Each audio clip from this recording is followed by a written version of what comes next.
وہاں اللہ تبارک و تعالیٰ نے ایک مسئلہ یہ بھی بیان فرمایا کہ دیکھو تم طلاق دیتے ہو، اگر طلاق دے رہے ہو، طلاق دینے کے بعد اگر اس کی عدت ختم ہو رہی ہے، اس خاتون کی عدت ختم ہو رہی ہے، عدت ختم ہونے سے پہلے تمہارا فیصلہ کلیئر رہنا چاہیے۔ اپنانا چاہتے ہو تو خوش دلی سے اسے واپس رجوع کر کے اپنی زندگی میں لے آؤ، اور اگر تمہارا ارادہ یہ ہے کہ میں اسے اپنی زندگی میں رکھنا نہیں چاہتا، آرام سے باعزت طریقے سے اسے آزاد کر دو، یعنی اسے اپنی عدت پوری کر کے آزاد ہو جانے دو۔ ایسی غلطی کبھی مت کرنا کہ ایک عورت کو تم نے طلاق دی اور طلاق دینے کے بعد جیسے ہی اس کی عدت ختم ہونے والی ہے تم رجوع کر لیتے ہو، پھر اس کے بعد ایک مدت تک اس سے کوئی تعلق نہیں رکھتے ہو، دوبارہ پھر طلاق دیتے ہو، پھر وہاں سے ایک نئی عدت کا آغاز ہوتا ہے، چلتا ہے، پھر جب اس کی عدت ختم ہونے والی ہو تو دوبارہ تم اس سے رجوع کر لو۔ کیوں؟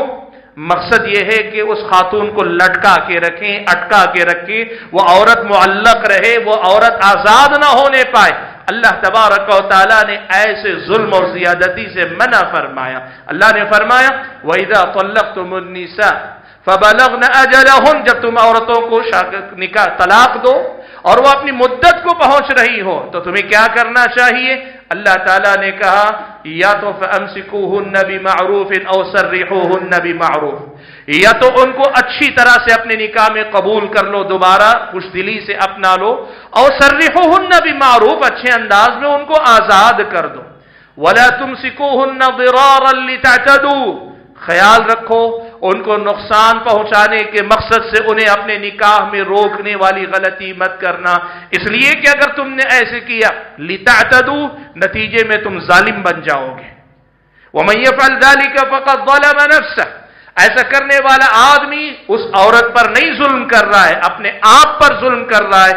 اور آگے اللہ تعالیٰ نے فرمایا یہ اگر کوئی کرتا ہے، ایسا کوئی کرتا ہے اسلامی شریعت کے احکام جاننے کے باوجود کہ ایک عورت کو نہ آزاد کرتا ہے نہ خوشی سے اپناتا ہے، تو اللہ تعالیٰ نے کہا یہ اللہ تبارک و تعالیٰ کے احکام کو، اس کی آیتوں کو مذاق بنا لینے والی بات۔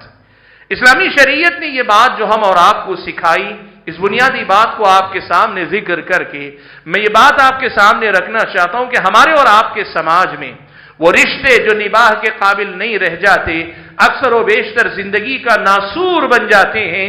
بہت سارے ہمارے اپنے احباب متعلقین میں سے ایسے جاہل ہیں، ایسے گنوار ہیں، ایسے ناسمجھ ہیں کہ اب وہ عورت سے انتقام کا راستہ بنا لیتے یا لڑکی لڑکے سے انتقام کا موقع اسے بنا لیتی۔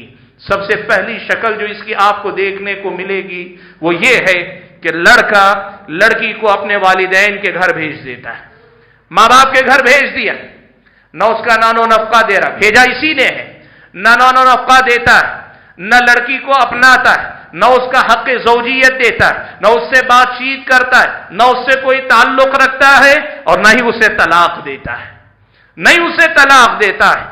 بیوی ہے تو اسے اپنا کر اس کے حقوق ادا بھی کرو اور اس کا حق پوری طریقے سے لینے کی بھی کوشش کرو، اور اگر تمہاری زندگی میں معاملہ اس مقام پہ پہنچ چکا ہے جہاں اس عورت کی تمہاری زندگی میں ضرورت نہیں ہے تو پھر تمہیں کرنا یہ چاہیے کہ اسے اپنے نکاح سے آزاد کر دو، اسے آزاد کر دو۔ یہ کوئی طریقہ نہیں ہے کہ لڑکا لڑکی کو ماں باپ کے گھر بھیج دے اور اس کے بعد بڑی شان سے گھومتا رہے۔ کتنے ایسے ظالم شوہر ہیں، کتنے ایسے افراد ہیں جو آپ کو ملیں گے، وہ شرط کے طور پر کہتے ہیں دیکھتا ہوں کیا کر سکتی ہے۔ وہ آدمی یہ سمجھتا ہے جب تک میں طلاق نہیں دوں گا، یہ عورت آزاد نہیں ہوگی، میں طلاق بھی نہیں دوں گا، اپناؤں گا بھی نہیں۔ اسلامی شریعت کہتی ہے کہ ایسا کرنا آپ کے لیے حرام ہے، ناجائز ہے۔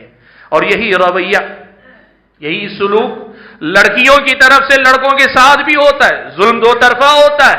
کئی بار ایسا ہوتا ہے شوہر سے کسی مسئلے پہ ناراض ہو گئی، اب لڑکی اپنی مرضی سے ماں باپ کے گھر چلے جاتی، اپنی مرضی سے ماں باپ کے گھر جا کے بیٹھی ہوئی ہے، نہ بلانے پہ آتی ہے نہ ہی خلا لے کے آزاد ہونا چاہتی ہے۔ دونوں کے دونوں معاملات نہیں، نہ خلا طلب کر کے آزاد ہو رہی ہے، نہ شوہر کے بلانے پہ اس کے گھر جا رہی ہے۔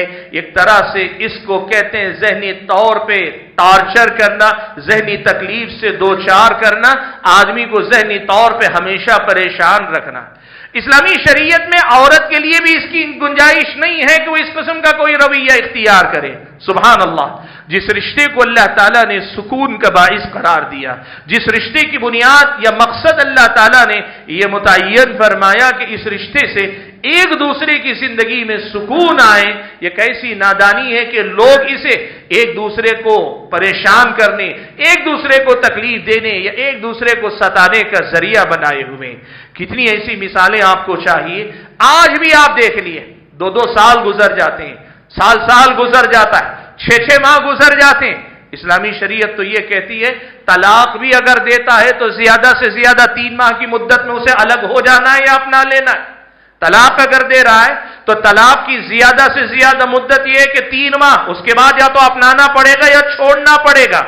اور اگر ایلا کہتے ہیں قسم کھا لینا کہ میں اپنی بیویوں کے قریب نہیں جاؤں گا، اگر کوئی قسم بھی کھا لیتا ہے، اسلامی شریعت نے کہا للذین یؤلون من نسائہم تربص 4 اشہر، زیادہ سے زیادہ 4 مہینے تک وہ اس طرح رہ سکتا ہے.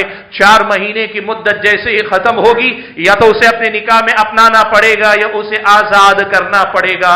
آپ بتائیے جب اسلامی شریعت نے ایسے احکام میں یہ مدتیں متعین کی کہ 3 ماہ زیادہ سے زیادہ، 4 ماہ زیادہ سے زیادہ، تو پھر ناراضگی کی صورت میں لڑکے کا یا لڑکی کا ایک دوسرے کو باندھے رکھنا، معلق رکھنا، اٹکائے رکھنا کہ نہ آزاد ہو کر وہ اپنی زندگی کی فکر کرے، نہ زندگی میں خود اس کو اپنا کے سکون اپنا سکے. اسلامی شریعت کی نظر میں یہ ظلم ہے، یہ زیادتی ہے، اور اسلامی شریعت کی نظر میں ایسا کرنے والا کرنے والی حرام اور ناجائز کام کر رہی. جو ہمارے بھائی یا ہماری بہنیں 6 ماہ سے 2 سال سے، بلکہ بسا اوقات تو تعجب بھی ہوتا ہے وراثت کے مسئلے میں یا عدت کے مسئلے میں لوگ آ کر یہ سوال پوچھتے ہیں. شادی بیاہ ہوئی 20 سال سے دونوں الگ ہیں، نہ تو نکاح ختم کیا گیا یعنی خلا بھی نہیں ہوئی، طلاق بھی نہیں ہوا، دونوں الگ الگ ہیں 20 سال سے. سبحان اللہ.